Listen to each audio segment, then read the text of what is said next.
Let's talk some about our social measurement and valuation platform, the MVPindex. What does the top 25 list represent to you? Yeah, we've been able to work with MVPindex as well, and they do a great job. For a while, social media engagement was really just, how many followers do you have? Really basic information that, tells a little bit of the story. Obviously, if you have a large follower base, you're likely to have a larger engagement than someone that has a smaller follower base.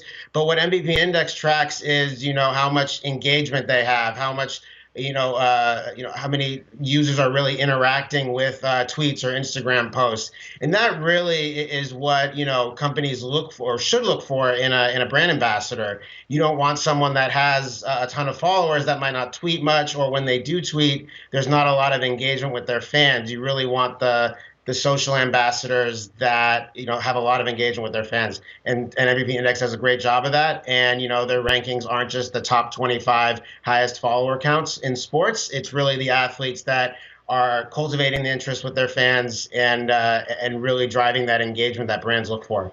More on the MVPindex. What surprised you most about the final list? Yeah, I guess it shouldn't surprise me, but it's still pretty amazing for me to see Tiger Woods on the list. I know he has an enormous following, and that's undoubted.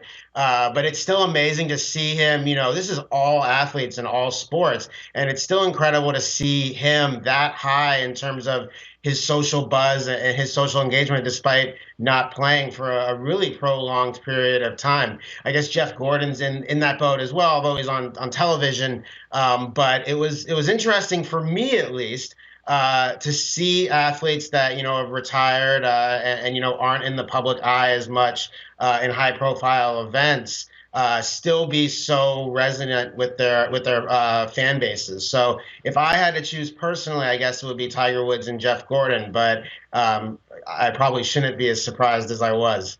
Very interesting stuff. We appreciate your time, Simon. Yeah, absolutely. Thanks for having me.